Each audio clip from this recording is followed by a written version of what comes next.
ایک ہیں اشاعرہ، پھر ماتریدیہ، اور ایک ہے معتزلہ۔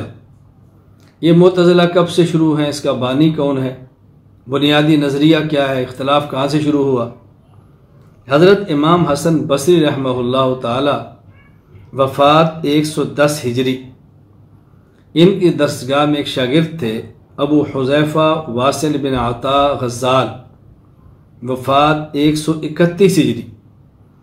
حضرت کے شاگرد تھے امام حسن بصری کے، اور ان کی درسگاہ میں تھے۔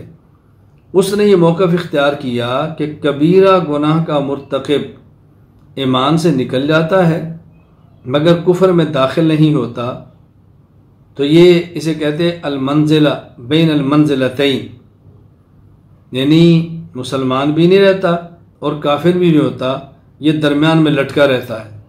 جب اس نے نظریہ اختیار کیا، حضرت حسن بصری رحمہ اللہ فرمانے لگے قد اعتزل عنا، یہ شخص ہم سے الگ ہو گیا ہے، اعتزال الگ ہونا، الگ ہو گیا ہے۔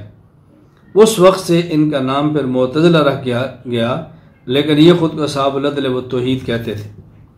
علامہ سعد الدین تفتزانی رحمہ اللہ تعالی وفات سن 792 ہجری، شرح عقائد نصفیہ میں تحریر فرماتے ہیں لأن رئیسہم واصل بن عطا اعتزل عن مجلس الحسن البصری رحمہ اللہ ویقرر ان من ارتکب الکبیرۃ لیس بمؤمن ولا کافر ويثبت المنزلة بين المنزلتين، فقال الحسن قد اعتزل عنا فسموا المعتزلة وهم سموا انفسهم اصحاب العدل والتوحید۔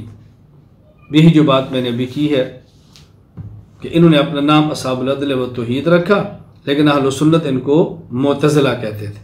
تو یہ معتزلہ کی آغاز ہے جو اہل سنت والجماعت کے مقابلے میں ہے۔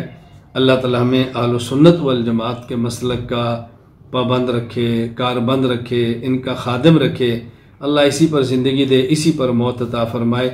وآخر دعوانا ان الحمد للہ رب العالمین۔